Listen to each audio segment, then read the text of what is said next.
কলেজের এক ছাত্রী।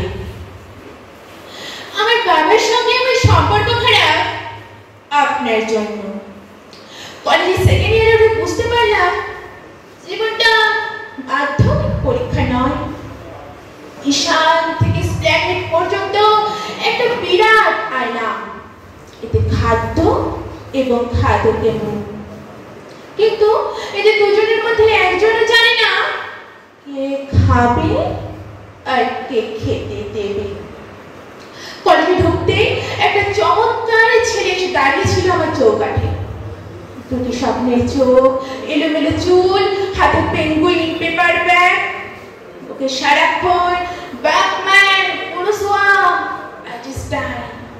কিন্তু একটা ফিল্ম ফেস্টিভ্যাল থেকে আর একটা ফিল্ম ফেস্টিভ্যালে পৌঁছতে আমি বুঝতে পারলাম আমি ঠিক আট খাওয়া আপেল।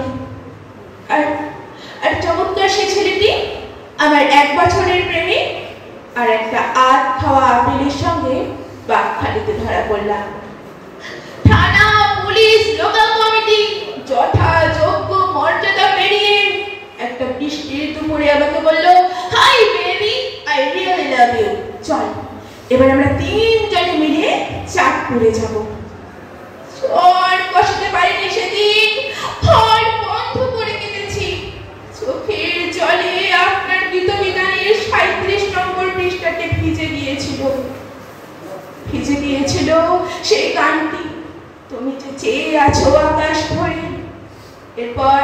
এরপর আমার জিন্সের জ্যাকেট, আমার টাইটানিক ঘড়ি, আমার ইকোনমিক্স অনার্স, সবকিছুকে আকাশ মনে হয়েছিল। এত আকাশ আপনার গানে। ঠিক সেই সময় আমার বাবার সঙ্গে আমার সম্পর্ক খারাপ হয়ে যায়। বাবা বলল, তুই মেয়ে না হয়ে ছেলে হলে আমার কোনো ভয় ছিল না, রাবিশ। সেদিনই বাড়ি ছেড়ে চলে যাব ভেবেছিলাম, পারিনি। সেদিনই ঘুমের পরে খাবো ভেবেছিলাম, পারিনি। তার বদলে বাবার মুখের উপর দাঁড়িয়ে বলেছিলাম, তুমি আমার বাবা নও, তুমি আমার বাবা নও, অন্য কোথাও একজন আছে, তিনি আমার বাবা।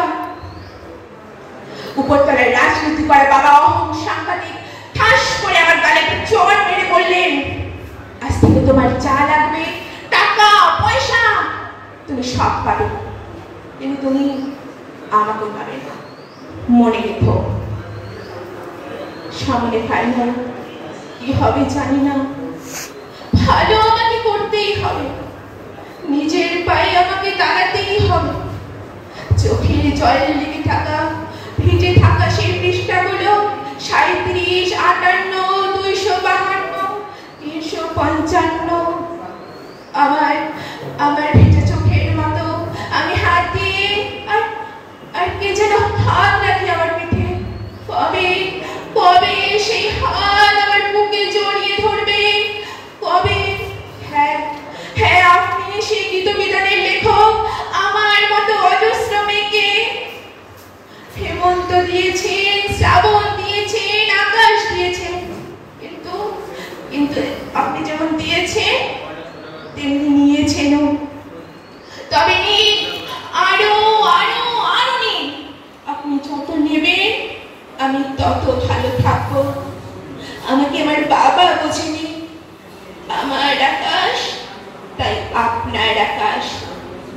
আচ্ছা, আপনি আমাকে কখনো ভুল বুঝবেন না তো?